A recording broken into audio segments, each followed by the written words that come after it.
We have one more panel, and it is one that in a lot of ways pulls a lot of these themes together and also takes us very much into the present moment of what is going to be a very big part of 2025.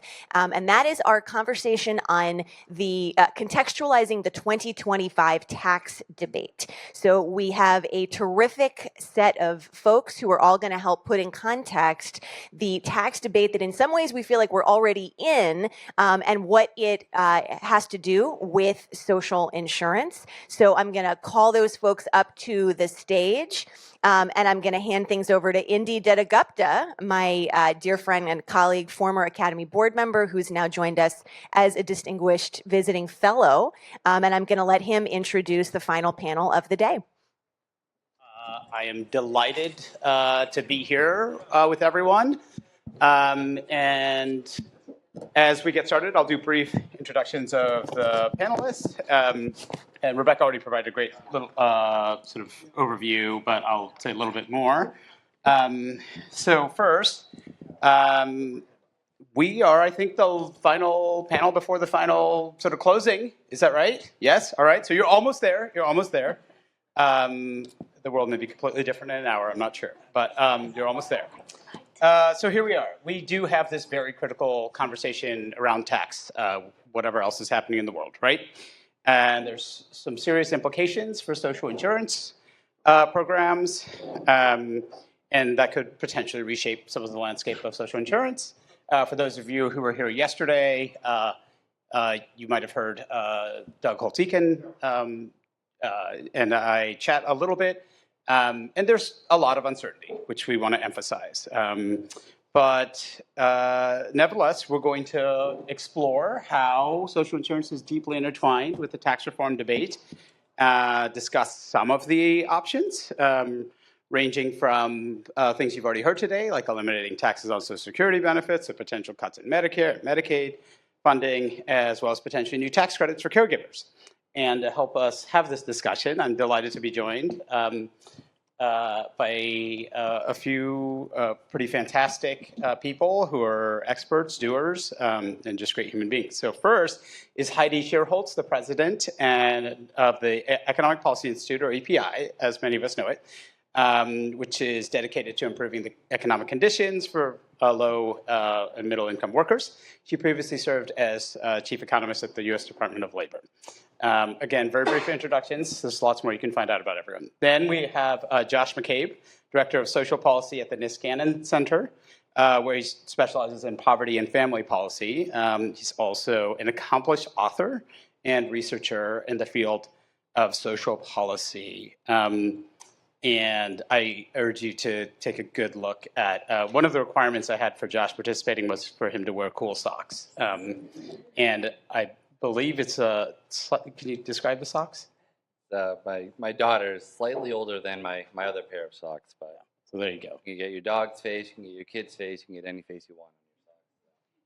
Human progress. And then we have sitting with us Chad Bolt, who brings incredible sort of insider perspective as a former Senate staffer until very recently. But he's worked in a number of other roles, and he now works as a tax policy consultant. I'm looking at chat to see how much I can say. Yes, okay, so we have a new project launching tomorrow, and I have promised our comms team that I will adhere to our embargo. So Stay tuned for more on that, but we launch tomorrow. He's a very enigmatic tax policy consultant. So he's going to be leveraging his experience in the legislative process and for policy development. And I'm also very delighted that on video we have Michael Graetz, who's joining us. And he is, I think, in much warmer San Diego, is it, Michael? Oceanside. Oceanside. All right. 40 miles north of San Diego. And almost anyone who has researched social insurance or knows social insurance policy knows you or of you, but he is Professor Emeritus at Yale Law School and Columbia Law School.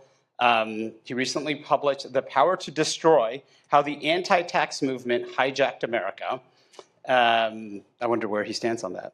And he is a leading expert on national and international tax law and has served in various high-level government positions, including at the Treasury Department. He is also a former eight-year board member of the Academy. So with that, let's just jump in. We hope to leave about 10 minutes for a Q&A at the end. But I'm going to just start asking some questions here to our panelists about some of their initial thoughts on the 2025 debate. And Chad, maybe we can start with you, if you don't mind. Sure. Yeah, just tell us sort of how are you seeing the moment from your perspective. I'm not going to hold you to any future organizational affiliation. But how are you just What a sort of, time. yeah, right. So, but just how are you seeing this moment? What are some of the big issues from your perspective? And I'll let others jump in afterward. Sure. But go ahead. Well, it probably makes sense to start with why should folks interested in social insurance be paying attention and plugged into the tax debate? And the answer, if I could sum it up, is to say tax cuts are not free. They have a cost, and they are either they could end up being paid by all of us and folks who rely on social insurance in particular. The reason we can expect to have a significant tax debate in 2025, I think folks in this room know. In 2017, major tax legislation was passed and much of that law expires at the end of this year, which is the context we're in now. And so definitely Congress will be passing major tax legislation this year. The contours of that debate are such that Congress will need to use a special process called budget reconciliation to get this legislation across the finish line. It is not expected for this to be a bipartisan effort. This is expected to be a partisan effort by the Republicans that control the House, the Senate, and the White House. And to do that, they'll need to use budget reconciliation. And the rules of budget reconciliation are fairly rigid. The process is rigid. And part of the rules is that, sort of just to put it in plain terms, your math has to add up. And what that means for social insurance is that there will be a strong desire among Republicans, particularly in the House, where they hold a very slim majority, to offset much of the cost of the tax cuts. And as I said earlier, tax cuts are not free, they carry a cost. And it totals in the trillions of dollars. And so there will have to be, in order to offset that huge sum of money, there will have to be significant cuts that Republicans want to make. And we're here at the Academy, and so I will try not to make this an overly partisan discussion, but this is a partisan exercise, so might as well name who's doing it. We are not sort of pulling out of thin air what's at stake in terms of those offsets. Republicans have published their budget blueprints. We are working from what they've called menus of options to offset the cost of their tax cuts. And I mean, they total in the hundreds of billions or trillions of dollars. I'll give you some examples. Medicaid, obviously, which folks in this room will know, 1 in 5 Americans, rely on Medicaid for their health insurance. It's pregnant women, it's children, it's older Americans, and the budget cuts that Republicans expect to use to Medicaid to offset the cost of their tax cuts is in the $2 trillion range. And what does that translate into in practical terms? It means tons of people losing eligibility. It means making healthcare harder to access.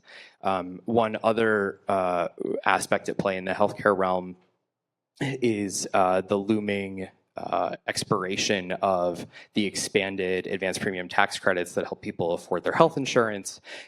Those are not expected to be continued as part of the tax bill. And so in practical terms, again, what does that mean? It means that the tax bill will result in people having a harder time affording their health insurance.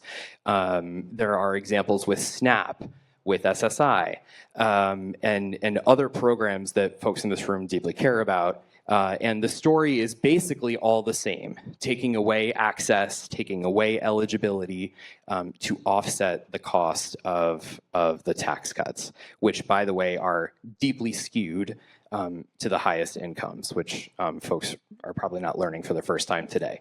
So I've probably said enough to get us started. Well, let me press you on one thing, and then Josh and Heidi and Michael, if you all want to jump in on the sort of social insurance implications of the tax debate, please do. But you pointed out that there are rules. That's interesting. Do we have to follow them? Should I deeply caveat this with in all prior contexts, rules have been followed, but I suppose there's always the possibility that like we just toss them. I don't expect that, but I guess like it's impossible to operate in this new world without the sort of asterisk of like, well, they could just decide to sort of skirt or selectively ignore the rules as we've all understood them over the last couple of decades. Right. And the Senate as a body has sort of a continuing set of rules, right? And like the House, which adopts new rules. But I don't want to get too much in the process, but I think everyone will wonder, well, why do they have to follow the rules? Yes, correct. I was just about to go down a rabbit hole over the power of the budget chairman and why it would be a nuclear option for them to just declare their own, to ignore the CBO score and use their own that they make up instead. That's probably further in the weeds than we need to get. But there are a set of rules, and I think the key one, again, is you either have to let your policies offset at the end of the budget window unless they are offset. And so partly the desire for offsets are driven by those rigid rules, but there's also a political dynamic there where there are, I alluded earlier to slim majorities in the House.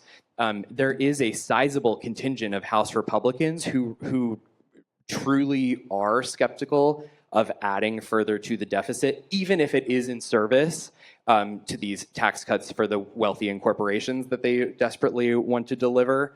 And that will also drive the likely inclusion of the offsets that we're talking about here today. All right, thank you, Chad. Does anyone else want to either push back on or add a perspective to why folks who focus on social insurance should care about this tax debate? So Go ahead. Sure. So after Michael Ware. yeah, so I always put on my comparatives hat and think of, when we look at other countries and how they fund their social policies, they spend a lot more, but the structure of their taxation looks a lot different. So when I look at TCJA, I try to get a little bit more into it and think about where did this move us closer to other countries, where did this move us further from other countries. There's a whole lot in there, and some of it's good, some is bad, and some of it is probably worth keeping. So some of the things I think about are there's a whole lot of good in there in terms of simplifying the tax code, capping a lot of these tax expenditures that mostly benefited upper income individuals, distorted the tax code, changed the child tax credit that expanded it, the standard deduction. And those tended to lose less revenue, where I think the big revenue losses were on the individual and the corporate side. And the corporate side was already made permanent. But in the back of my head, it brought us closer to other countries. So I am probably a bit more friendly to that than most folks. On the individual side, I think that brings us further from other countries in terms of, more tax across the board, taxes to fund social policy priorities. So it's a sort of trade-off between structure, progressivity, and sort of the amount. So I think we're probably going in the wrong direction in terms of across the board rate cuts. But that is I think something that's really popular here. And if you want to reverse that, that's going to be really hard. And the other really popular one, at least among very powerful interest groups, is sort of this pass-through deduction that loses a lot of revenue on the individual side. So it's going to be really tricky to think about, if we want to raise revenue, the best revenue raisers, I think, are the most unpopular ones, the ones where it's going to be hard to squeeze more revenue out. they're going to be a little bit more popular, but it brings us, I think, backwards in the structure of the tax system we want to fund a robust welfare state. So revenues, obviously a major focus. Enough revenues, arguably raising them the quote unquote right way, which we, will have differing views on. Michael, do you want to jump in or? Yeah, let me just make a couple of comments relating to reconciliation, which is so important in this context. First, reconciliation, as I understand it, does not allow, under the current rules, for any changes to trust funds. So that's why Chad mentioned Medicaid and other non-trust fund items and skipped over Medicare and Social Security. So that's a big question about whether the rules change. And as I understand it, a vote of a majority of the Senate can change the rules, but they don't want to. So, second, oh, go ahead. I don't know if you can still hear me. Yes. I can't hear myself anymore, but that's probably a good thing. Second, there is a movement led by the head of the Senate Finance Committee, Mike Crapo, basically to pretend as if the tax cut extensions are costless. That is, by changing the baseline. And the Republicans don't want a headline that says that they've agreed to increase deficits by $5 trillion to extend the tax cuts, which is about the number. And one way to avoid that headline, at least they think, is to basically say, well, we're going to use current policy and extend it as if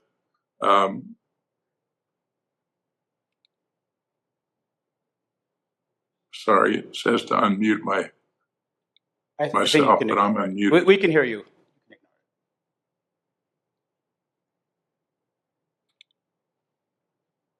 I don't know if you can still hear me. We can. Yep. I think the point I was making was that changing the current baseline would allow them to avoid the $5 trillion headline, even though it's going to cost $5 trillion. Yeah. So there are a lot of games that are likely to be played in this process. Okay. I think I'll stop there and come back. Yeah, we'll come back to you.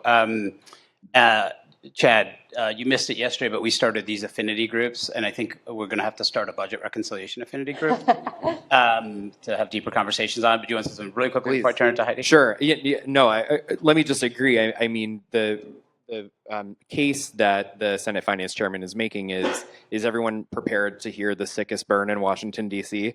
It's basically they're using current law baseline on the way in and current policy baseline on the way out. It's basically, I mean, it is providing a rhetorical case that these tax cuts are free, but of course, if they follow the rules, that won't fly. And just to respond about the rules implicating Social Security, the part where you can't use budget reconciliation to touch Social Security is actually codified in law. So unless things really go off the rails, I would not expect to see changes in Social Security. In fact, one of the promises that's been much discussed as part of the tax debate is whether or not Republicans can eliminate the tax that fund or the tax on Social Security benefits. If they can't do it directly, I think there's like a lot of discussion and thought going into the possibility of creating some kind of workaround there. So it doesn't mean necessarily that that stuff in the Social Security space is off the table. Thanks. Heidi. Yeah, I just wanted to make a couple of comments, like in the vein of how is it that we got to this place where these social insurance programs are so squarely in the crosshairs for this during this tax debate. And one is that we've been absolutely routed in tax debates for 25 years. And if I can just put a number on this to help show how routed we have been, the combination of the Bush administration and Trump administration tax cuts meant that federal revenue, as like how much we're bringing in taxes, as a share of GDP in 2019, so the last business cycle peak, federal revenues as a share of GDP were 4 percentage points lower than they otherwise would have been in the absence of the Trump and Bush era tax cuts. So that is huge. Like, with that amount of revenue, we would be able to close the fiscal gap. And when I say the fiscal gap, what I mean is the difference between how much federal revenue we're bringing in and then how much federal revenue we would need in order to not increase the debt to GDP ratio. We would, with that income, we would be able to close the fiscal gap and have about $300 billion left over. That is a key reason why our social insurance programs are in the crosshairs. And then the other thing that it makes us different than where we were in 2017 is that the macroeconomic situation right now is totally different than it was in 2017. Like, in 2017, you really could push through huge regressive tax cuts, finance it by deficits, and not face big macroeconomic trade-offs. That is not the case with the economy that we have right now. The economy is strong, but in 2017, we had interest rates that were near zero, and we had inflation that was below 2% and had been below 2% for years and was not budging. Like, it was just a totally different scene. If we push through big tax cuts right now, deficit finance, we would face macroeconomic trade-offs, increased inflation, increased interest rates, and the people who want to push them through know that. And that is why our spending programs, our social insurance programs it's one of the reasons why they're so clearly in the crosshairs now. And that they won't raise revenues instead. Right. So they have a choice there too. So Heidi, everyone suddenly cares about the working class, supposedly, but you have been working on that issue for a long time. That is, how can our policies be more responsive to the needs of the working class? So when you think about this tax debate, you think about low-paid workers, which we have a lot of in the United States of America because of choices we've made in how we've structured our labor markets. What are you most focused on? What are you most worried about? Where are there, if anywhere, are there any opportunities? And it's totally fine to say no. Yeah, no, it's a really good question.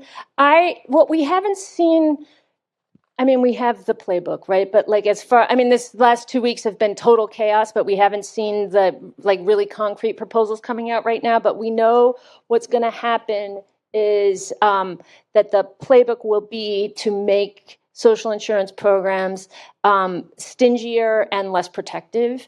And so what that will do is it will increase inequality and it will increase economic insecurity, full stop. That's what we will be facing. One thing that seems pretty clear is that we will see the push for burdensome administrative work requirements for receipt of benefits. I think maybe we're going to talk about that more, so I won't go into detail about that here right now. But what we hear is the claim that will mean that recipients, low-income adults, that will increase their employment rate. I have a paper from a colleague, Hillary Wething, that she put out just this week or last week that showed that is not the case, that the evidence shows that is not what happens, that the putting work requirements on the receipt of benefits isn't going to actually solve the challenges that these recipients face in terms of finding work. So what you're going to just see is a big swath of people seeing greater food insecurity, greater healthcare insecurity, et cetera. So that's one thing that is super concerning. Another thing is that, you said the thing about where Social Security stands and all of this, but I think it's worth just talking about the Social Security retirement age debate. One thing everyone in this room knows the Social Security retirement age has already been raised. I am floored that people outside of this room do not know that it is already at 67 for people who were born in 1960 or later. The idea that we would increase the Social Security retirement age is just a across-the-board benefit cut that is kind of couched in something that seems kind of reasonable. It is just an across-the-board benefit cut, and it is regressive because, as I'm sure everyone in this room knows, it is only people, higher income people, that have actually seen an increase in life expectancy. For people at the low end of the income distribution, they've actually seen a decrease. So it's just an incredibly regressive benefit cut. And then you kind of mentioned this other thing that I was going to say is one other set of kind of dumb proposals that we are looking out for in this sort of area that would lead to damage to social insurance is this idea that we're just going to exempt certain kinds of income from taxes. So what we saw with President Trump on the campaign trail is that when he wanted to woo tipped workers, he said we're going to exempt tipped income from taxes. When he wanted to woo workers who get overtime, he said we're going to exempt overtime workers from taxes. When he wanted to woo retirees, he said we're going to exempt Social Security income from taxes. Those are bad policies. What it really does is just sort of uses this, tries to substitute this sort of makeshift, clumsy, inefficient tax breaks for what should be common sense labor standards and direct benefits. So that's another sort of group of things that I'm concerned about. And one of the things is if you only exempt those things from income tax, it doesn't help precarious folks who are the people who don't actually pay that much in federal income tax. But if you then also, or if you then don't exempt them from payroll taxes, that makes it less regressive, but it means that then people are accruing less generous social insurance benefits over their working lives. So it's just, it's a bad set of policies that we're really keeping an eye on. Well, I appreciate that, Heidi. And Josh, you've done a lot of work looking at policies and their effects on poverty. And I'm sort of curious, what your take is here. What are the risks? Are there any opportunities? And also, poverty we often measure basically focused on income, but what happens if you throw in health coverage? Yeah, so I think what we looked at, and I'm glad you ended with this idea of the issue with exemptions. So, one of my favorite things about the 2017 tax cuts was it took what was personal exemption for dependents, which more beneficial if you have a high income, not really useful if you're low income, eliminated it and plowed those revenues into a larger child tax credit, which is not the 2021 fully refundable credit that I think everyone likes, but went a long way in making that a lot more progressive. So anytime you take exemptions, turn them into credits, I think that's good, and that's something that happened in 2017 that we probably want to think more about. We've talked about a similar one is head of household filing status, which I don't think anyone would create on purpose because it's seen as a benefit for single parents, but really valuable if you're high income, not so valuable if you're low income. But so, doing a little bit more of that we see is potentially helpful, but making sure you do so in a way that no one is made worse off is going to be really, really important. And that was sort of a battle we saw in 2017 to get the credit as high as we can, to get the refundability as early as we can. So, you want to make sure something like that is potentially going to happen here. Those reforms, I think, did some for poverty, and they help insofar as I don't think 2021 CTC was possible without 2017 CTC, insofar as you're building it up to make reforms easier down the road. So I tend to take a long view of saying incremental steps now are helpful for different changes folks want to do down the road. On other poverty policies and health coverage, so one thing we're looking at with Medicaid, and we're probably in agreement that work requirements just aren't really an effective way.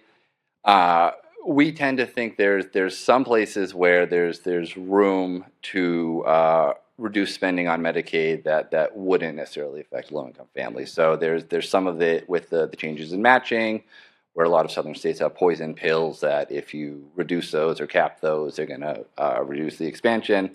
But one thing we think about a lot is sort of those subsidies that go to really wealthy states. And I say this as a born and bred masshole, that the one thing I like is this idea of reducing the FMAP floor, that usually states receive some sort of Medicaid matching grant based on their fiscal capacity.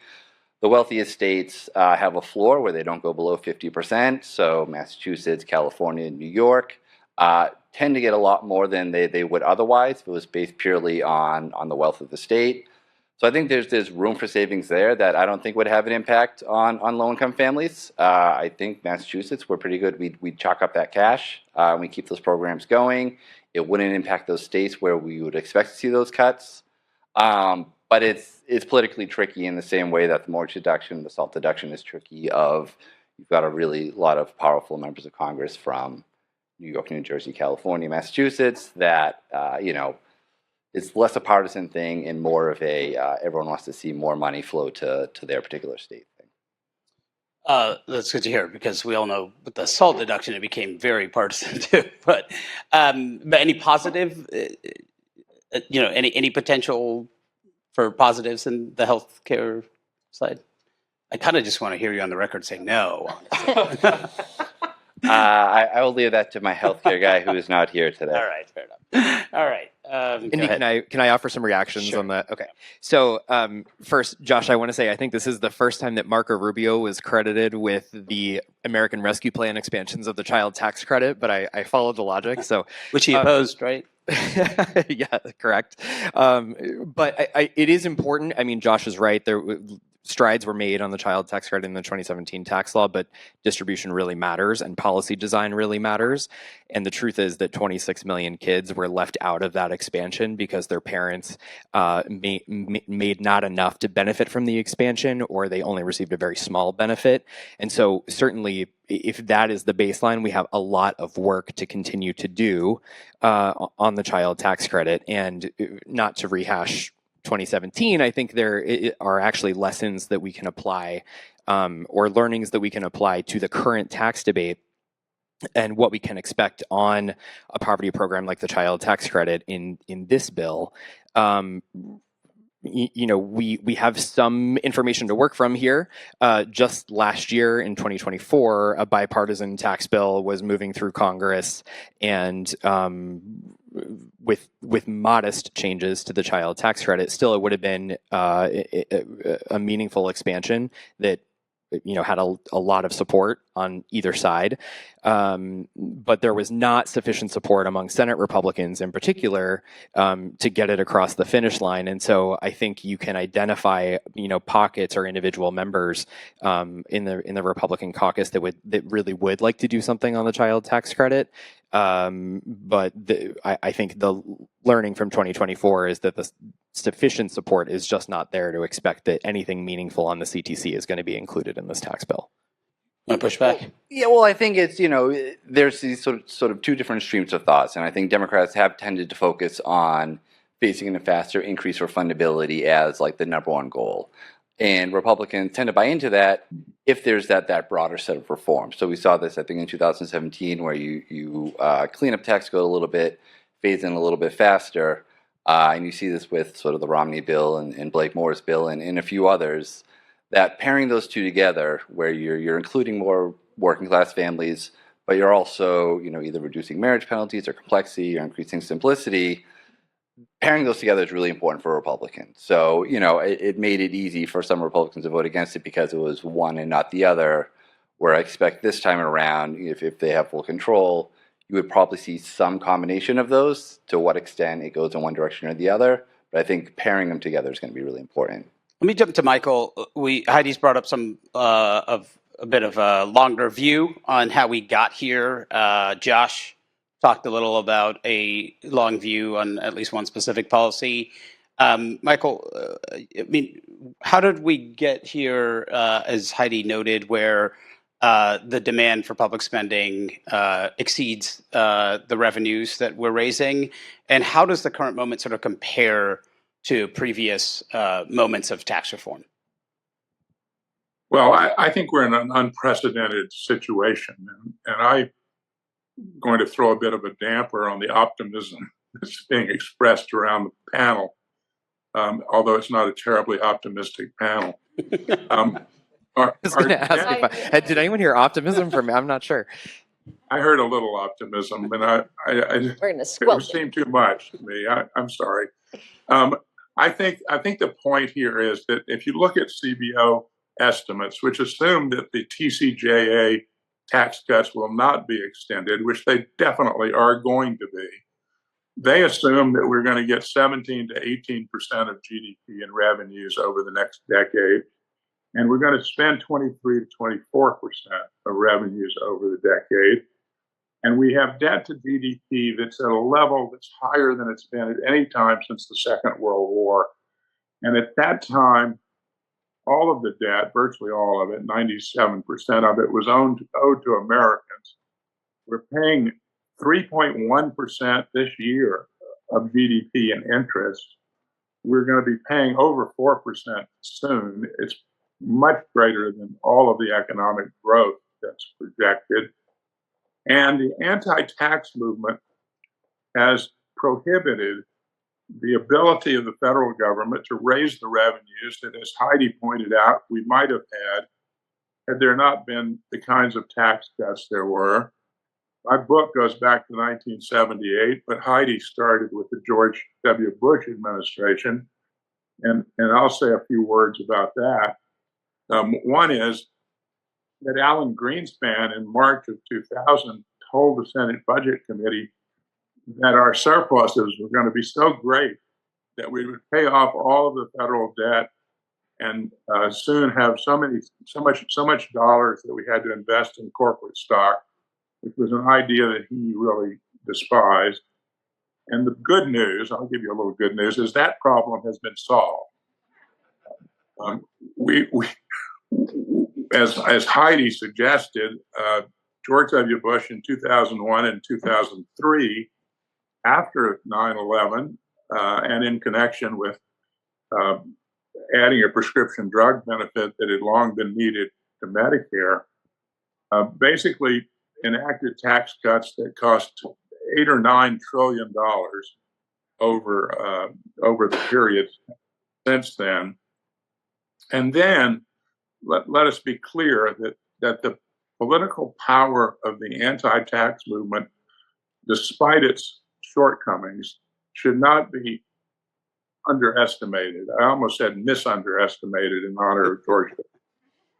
But should not be underestimated, because in 2013, fulfilling a promise that he and Hillary Clinton had made to George Stephanopoulos in the debates in 2008, Barack Obama, for reasons that I find mysterious, essentially made permanent all of the Bush tax cuts, except for those affecting people over 400,000, and even agreed to estate tax reductions that affected only the wealthiest in the country.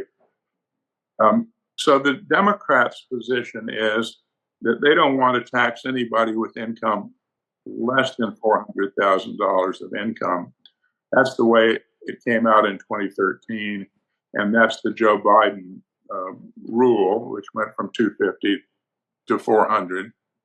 And the Republicans don't want to raise taxes on anybody. So the Republicans don't raise taxes on anybody, and the Democrats don't want to raise taxes on 98% of anybody. And so that's why the social insurance programs, mostly outside the trust fund, that people are most worried about, are under siege at the moment. And with a Republican Congress, we are not going to see tax increases. We may see a few nibbles here and there to offset some of the extensions, but there certainly is not going to be an increase in taxes. And, if they get that $4.5 trillion number down, they'll probably do it by having an expiration in 4 years instead of 10, or 5 years instead of 10, or something like that. So I think we should be very concerned about the impact. And as has been said by this panel, the targets of most of the Republicans in the House, particularly, are on low-income people. And, the defense budget is pretty much sacrosanct. And we are an insurance company. The federal government's an insurance company with an army. And so you take the army off the board, and the insurance issues are right in the crosshairs. And you take revenue off the board, and only spending is in the crosshairs. So that's where I think we are. I appreciate that. And let me comfort you by saying I see no optimism in the crowd right now. So not Glad to I worry. quashed that. But look, why don't we get some other folks' perspective on this issue of not taxing 98% of folks? Josh already mentioned that when you look abroad at other wealthy countries, I think I can say that, you generally see a broader base of taxation. I'm curious. Broader base of benefits as well. Broader base of benefits as well. Yeah. And I was going to get to benefits bit next. But yes, they can go hand in hand. And so, Heidi, what are your thoughts on this? What we know is that the U.S. has generated highly unequal outcomes for decades, and our social insurance system is uniquely stingy amongst peer countries around the globe. And one of the things that we've seen, and this is, I think, your point or one of it related, is that our peer rich countries around the globe have increased their share of national income that goes to public goods, that goes to social insurance, and they have financed it with taxes. But in the United States, our federal revenues, how much we get in taxes as a share of GDP, has not budged for 70 years. We are just falling farther and farther and farther behind our peers. And so these kinds of caps on what you're not going to increase taxes on people earning below a very high amount, they contribute to that kind of circumstance. I'm happy to talk more, but I can leave it there. I think it's worth considering some of this in the context of what we know about public sentiment about taxation. I mean, per polling, it is relentlessly popular to increase taxes on the wealthiest households and corporations. Polling shows time and again that the majority of Americans think that the wealthy and corporations are not paying their fair share. Recent polling shows that a majority of people asked think that that Congress should not start with tax cuts for billionaires. It underscores the only people asking for tax cuts for billionaires are the billionaires. People are not asking for this, but when it comes to the idea of increasing taxes, it is relentlessly popular among voters to increase taxes on the wealthiest. Can I just say something about that, Yes. Indi? It's popular politically, and the polling data shows it. But it's worth remembering that in 2022, with a Democratic Congress and many quite sensible proposals for raising taxes on, as Bernie Sanders likes to call them, the millionaires and the billionaires, Joe Biden got through Congress no taxes on individuals, no matter how high their income. The only changes were corporate taxes, which are, everybody thinks somebody else is paying those. They're less popular politically than even taxes on millionaires and billionaires. So we should not forget the role of money in American politics, which has many, many uses, as Ian Shapiro and I have described in a book we did on the efforts to repeal the estate tax, which is the most progressive tax, and has been whittled away since 2001, time and time again, including in 2017, and will come up again this year. And despite the polling data that Chad just mentioned, I think is the exemption, which is exorbitant now compared to history, is not coming down. And Josh, you want to say something? I was going to say, this is sort of like the big chicken and egg problem in the fiscal sociology literature, is this idea do we not have more robust support for broad-based taxation because people don't see it as being spent on them, right? So we have programs for the poor, which don't do so well politically popular wise. You have tax on the rich, easy to sort of scapegoat them.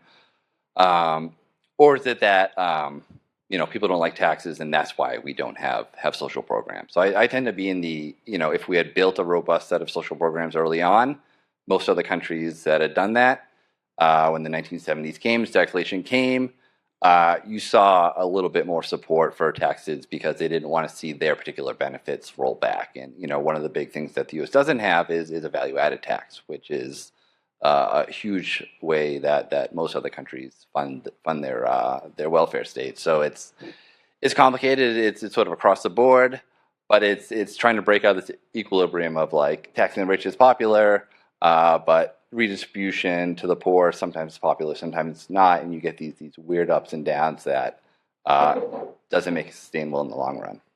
And we're going to wrap up shortly to get to questions, and I will ask you all one question, but you can also just take the opportunity to say whatever you want. So the question is actually related to, coincidentally, related to what Josh just talked about.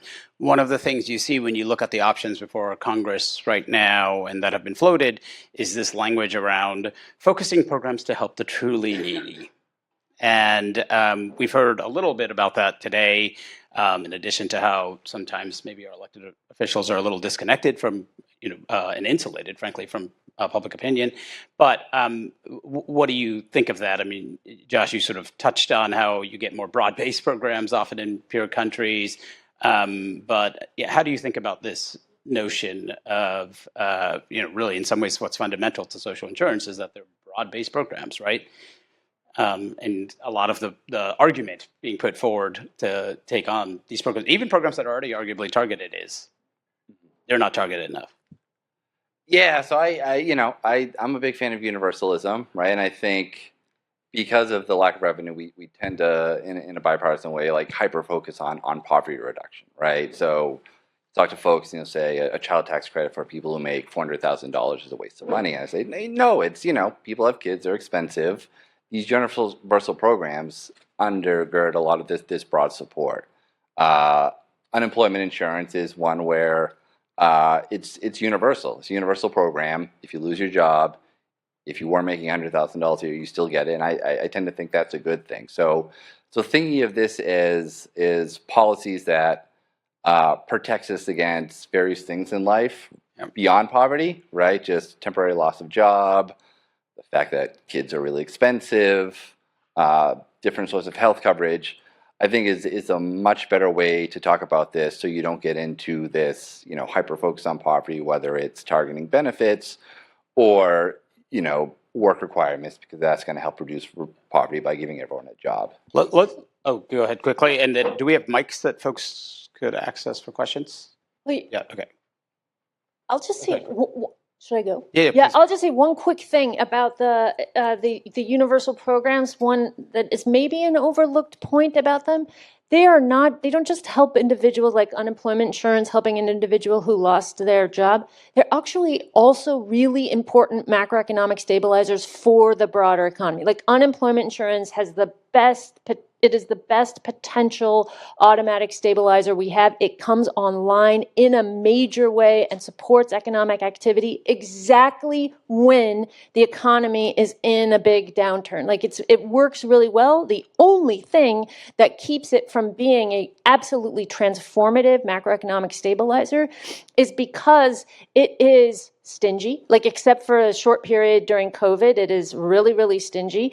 And then the other thing is whether it gets expanded is just on the sort of ad hoc whims of Congress, whether they do it when they trigger it on, trigger expansions during a downturn, whether it stays on and when the economy is still weak in an early stages of recovery. If we were able to put automatic triggers on those things, it could really be a transformative thing. Social Security has some of the same stuff. It's not as much of an automatic stabilizer, but it has that impact. What it means Social Security means that you have millions of households whose spending is maintained even if the macroeconomy goes south. And that is really, really important for macro stability. So they do, it's really, really important for the individuals who receive these benefits, and it also has broader effects, positive effects on the economy. Indy, can I take you up on your offer to close with whatever I want? Let me just see if we can get. Are we getting questions? And then you get to. I'll just use I'll one of get the you questions fun to when you close get with questions. whatever I want. Okay, that sounds good. Sorry. Should I join this roundtable? Yeah. Stay on first. Stay on. But let me just see if we have questions from the audience. Yep.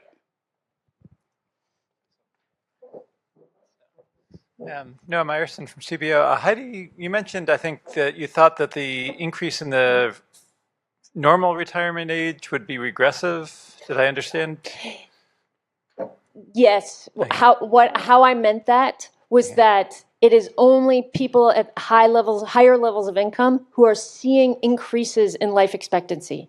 And people in the middle, it sort of remained the same, and people at the bottom of the income distribution, their life expectancy has actually gone down. So if you think of it in like the relationship between your income level and how long that you will be getting benefits for, it's that type of regressivity that I'm talking about. So it's like a traditional regressivity. Okay, so I understand that the increase in differential mortality is making the system less progressive, but an increase in the normal retirement age relative to current policy, as you said, is an across-the-board benefit cut. So that doesn't seem like that policy change would not affect progressivity. Fair. Okay. It would be more, yes, that's a solid point. That's a very good point, yeah. Okay, thank you. Jason. Hi, Jason Fickner. I'll put the Academy hat on this time. So one thing I think to point out, like you to comment on, we talk about social welfare programs, is how do you mention the U.S. doesn't fare well with like other OECD countries, but actually we're one of the highest when you compare to the OECD countries if you include some of the social welfare programs we use to the tax code, the EITC and the child tax credit. That often gets not discussed often enough. And if you include that like as revenue loss, that puts you back up around the 20% of GDP. And Michael's mentioned this comment previously before in his work. But I think we have to look holistically. The US is the one that uses the tax code more than any other country to do social welfare spending. And it's because Republicans like a tax cut and Democrats like to use government more for social services. So both parties like using the tax code for that purpose. So we think holistically about trying to raise revenues or increase social welfare. How do we look at the tax expenditures as part of that equation? Good point. Let me just see if there's any more questions. And one more, Tyler. As he's going over there, I can just make a quick comment to this one. One of the things is, it's a good point. We have a ton of tax expenditures in our tax code, but not all of them, CTC, EITC are big exceptions, but the majority of them are actually tilted in a regressive way. Like it is why, we don't tax capital income at the same rate we tax wage income. Like that, it dominates as far as where the breaks are. Also note, increasingly European countries are seeing that, and they're like, we're going to do more of our social policy through tax. I was going to say, can we just get a last question, and then we can... Tyler Bond, National Institute on Retirement Security. So I think a lot of retirement policy folks are concerned that Congress will use Rothification as a pay-for the tax policy because it pulls so much revenue ahead.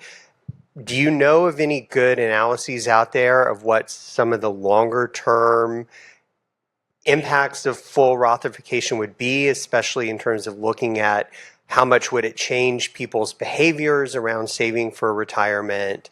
I feel like this is some potentially big change Congress is considering doing that they haven't really fully thought about the long-term implications of this yet. And it seems like a big cliff to jump off of without knowing exactly where you're going to land. Thank you, Tyler. I can't imagine Congress not thinking through the long-term ramifications. But what a quick sugar high over long-term implications. What? So a quick last word. Michael, you want to go first, and then Chad, and Sure, I'll go quickly, although Rothification is just a creature of the budget rules that stop at 10 years instead of using present value in response to the last question. I've long supported a value-added tax for the United States, I should add, and have also a proposal in a book with Ian Shapiro about transforming UI from a state to a federal policy and making it a universal adjustment program that would allow people to transfer to jobs, new jobs, easier in lieu of trade adjustment assistance, which has failed. But let me just make one more point about the anti-tax movement, and that is it may be unique in the sense that it's built completely on mythology. That is, there are three myths. One is tax cuts pay for themselves. The other is, and that's Arthur Laffer's myth. The other is Milton Friedman's myth that you'll starve the beast if you have tax cuts. And we've gone from tax and spending to borrowing and spending. And then the third is that if you cut taxes on the wealthy, that will benefit everyone. The first two of these are both wrong and conflict. The second one is simply wrong. But an entire movement which is hampering the government from going forward is sort of built on this quicksand. Chad? Sure. I'll respond to Jason first. Take your point about considering tax expenditures and doing so puts us more on par with other OECD countries. I mean, I think what you need to consider, though, is how we are deploying that expenditure. And again, policy design really matters. 1 in 5 adults receiving the EITC are still taxed into or further into poverty because the EITC benefit for adults not raising children in the home is so small. And again, going back to 2017, I mean, there were 26 million kids left out of the CTC expansion because of the policy design. And so, yes, the expenditure is significant and it puts us more on par with other countries. But I think we just have to ask ourselves whether it is actually arriving at the outcome that we want in terms of relieving the deepest poverty. And I'll say one more thing, because we've mentioned the estate tax several times and the exemption. And so I just want to leave people with an example of the trade-offs that Congress will be making this year. In the year 2025, a couple can inherit $28 million tax-free. That's the current estate tax policy. If that expansion is not extended, it will go back to pre-2017 levels where you can still inherit $14 million tax-free. And the amount of money associated with continuing that expansion is roughly the equivalent of the cuts proposed to SNAP, which is the nation's leading anti-hunger program that 1 in 8 people rely on at some point in their lives. That is the trade-off. So I actually don't think the U.S. uses tax expenditures more than other countries. So if you look, there's some OECD data on tax expenditures for social purposes. The U.S. is in line with Canada, the U.K. So my research is on child tax credit. Turns out Canada, the U.K. have child tax credits. They have earned income tax credit. So I think the major differences are you hit on, other countries have a fully refundable child tax credit that reaches lowest income families. The U.S. is different insofar as like our earned income tax credit, way bigger than other countries, like 3 times the size of what they have in Canada, depending on your number of kids. So thinking, more closely about where's the U.S. similar to other countries and where is it different from other countries should really guide us in terms of where we want to focus on changes we need to make and hopefully how to get there. Everyone just look at Canada all the time like I do. Last word, final word. I don't think I have a last word other than just the unbelievable importance of what's going down in this year with this tax conversation. I'm really excited that we had this conversation to sort of highlight just how it matters to the social insurance programs that so many people depend on.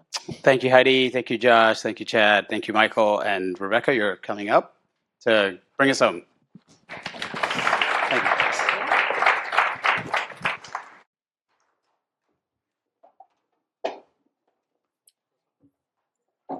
feel like we're ending this right as things were starting to get spicy. I hate doing that. We could have let this keep going and served wine, and I think everyone would have had a nice evening. Thank you so much just to everybody for being here with us today. I mean, this has been an incredibly rich day. This was a jam-packed day. We've covered a lot of material.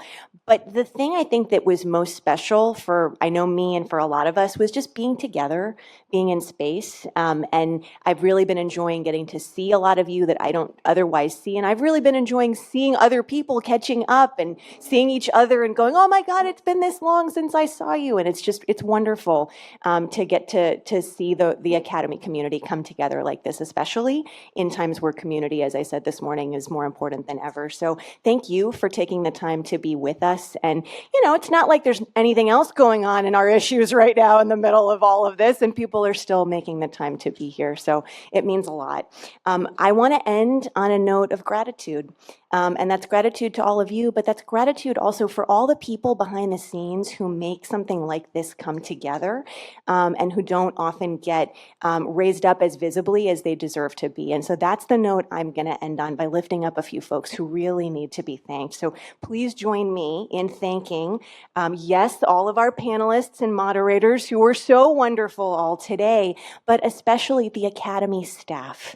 I mentioned this morning and I mentioned yesterday, it's a really lean team, and it is just incredible how much these people make happen on popsicle sticks and scotch tape, as I said before. So just a huge round of applause for Tom Novotny, Ariella Jailal, and our newest team member, Dora Mendelson, who's back there joining us today, was not able to be with us yesterday. I also want to thank the amazing MIDA team, the amazing GRG team, our events coordinators. None of this would have happened without them. They are phenomenal. We love them so much. I want to thank our interpreters. I want to thank our captioners. Rounds of applause for all of these people who make this happen.